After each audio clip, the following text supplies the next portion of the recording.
Halo, selamat gini hari. Kembali lagi dengan salah satu channel yang membahas tentang airsoft gun dan mungkin juga seputaran tentang buat-buat video atau buat-buat foto. Ya kan, namanya gue juga suka main kamera, ya postingannya di YouTube nggak jauh-jauh dari itu, coy. Sekarang gue lagi WFH. Gue ingin sharing video tentang kamera movement atau pergerakan kamera. Mungkin teman-teman ada yang ingin mendalami pembuatan video, apa yang gue sharing ini bisa berguna. Tapi sebelumnya gue mohon maaf kalau ada salah-salah kata, salah-salah ucapan, salah pendapat. Namanya juga belajar, kita ngobrol aja di kolom komentar. Jadi nanti akan ada sampel-sampel yang gue buat atau gue ambil untuk menerangkan secara gambar apa yang gue jelasin. Mungkin kalau nggak ngerti kan, kalau digambar orang ngerti gitu. Nah itu gue coba dari situ, gue ambil dari footage video yang pernah gue buat di YouTube. Atau kalau nggak ada, gue ngambil dari contoh-contoh film yang ada di YouTube juga gitu. Nah, pergerakan kamera itu kan banyak, coy, ya kan. Ada dari kiri ke kanan, atas ke bawah, serong kiri, serong kanan. Nah, makanya nanti mungkin akan gue bagi beberapa part. Mungkin gue bikin aja dulu 4-5 pembahasan, nanti sisanya lanjutannya. Begitu, daripada mabok kan. Jadi kita mulai aja. Kamera movement pertama yang ingin gue bahas adalah static shot. Static shot itu di mana kamera itu tidak bergerak. Biasanya berada di atas suatu benda atau objek, misalnya seperti meja atau tripod. Dia tidak bergerak sama sekali. Itu bisa dipakai untuk scene-scene dialog. Agak hangat badanmu. Kamu udah minum obat belum? Udah sih, tadi minum obat. Gak apa-apa kan ya, mumpung lagi libur. Yakin? Sangat yakin. Sekarang kita tinggal kumpulkan pasukan, hantam mereka, bantai mereka. Bro, dari kemarin gimana? Atau scene-scene seperti macam reporting, wartawan lagi ngomong tuh. Nah itu kan nggak perlu pakai kamera bergerak. Halo, selamat gini hari, kembali lagi dengan salah satu channel yang membahas tentang airsoft gun dan teman-temannya. Tapi bisa juga dipakai untuk menggambarkan atau mengungkapkan suatu kondisi tertentu pada karakter yang kita rekam. Misalnya dia lagi sedih, lagi ketakutan.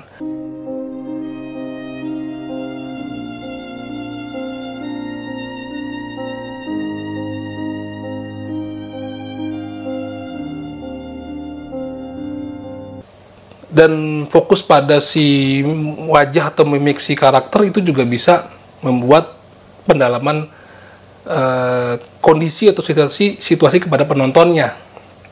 Begitu kalau static shot. Oke teman-teman, sekarang kita masuk ke kamera movement yang kedua, yaitu pan. Pan itu biasanya adalah kondisi di mana kamera itu hanya bisa bergerak ke kiri dan ke kanan pada poros. Misalnya pada tripod, jadi dia tidak bergeser, ya, bergerak pada poros, tidak, jadi kamera itu tidak geser ke kiri, ke kanan, tidak, tapi hanya bisa rotate gitu loh. Nah, biasanya ini dipakai untuk memfollow kegiatan karakter yang kita rekam.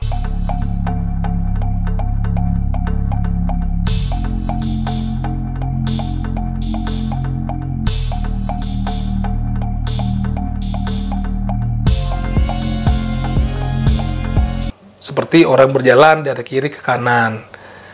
Nah, kalau yang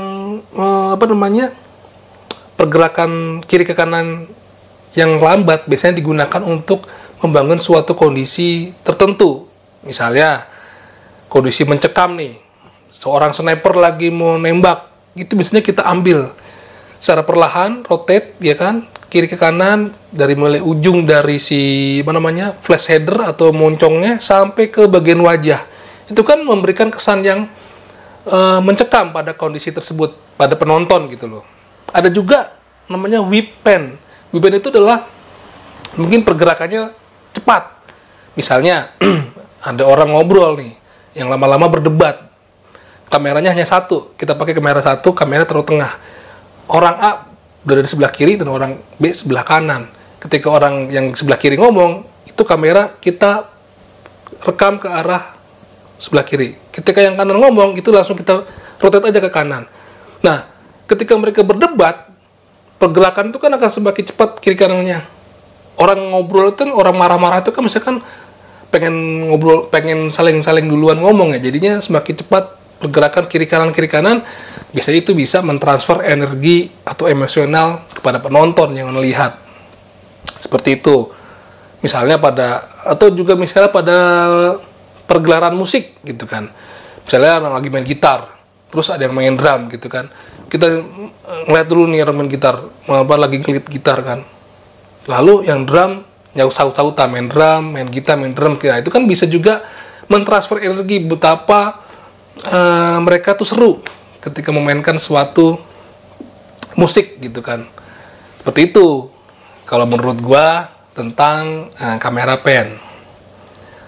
Nah, sekarang masuk ke kamera movement yang ketiga, yaitu tilt. Kamera tilt itu, jadi kameranya tetap statis, ya kan? Tapi dia bergerak ke atas dan ke bawah. Tidak bergeser, tidak bergerak, benar-benar berada di satu tempat, hanya kameranya atas bawah, coy. Biasanya ini hampir sama seperti pen. Kalau pen kan kiri kanan, nah ini tilt atas bawah. Dia bisa mengungkapkan informasi tentang misalnya dominasi karakter. Misalnya nih, ketika orang lagi jalan terus lihat raksasa kan besar.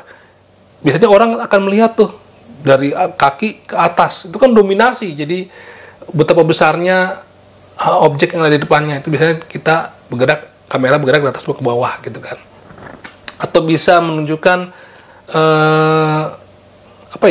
skala dari objek satu dan objek kedua. Misalnya orang lagi berdiri di atas sebuah gedung besar, nah itu kan bisa lihat dari atas sampai ke bawah, itu kan dilihat scale-nya akan terlihat oleh penonton. Atau juga setting sebuah ruangan, suatu tempat itu juga bisa menggunakan kamera tilt. Begitu.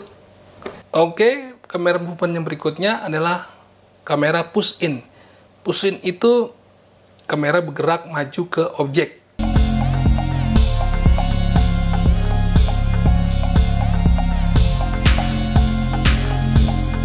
Ya kan?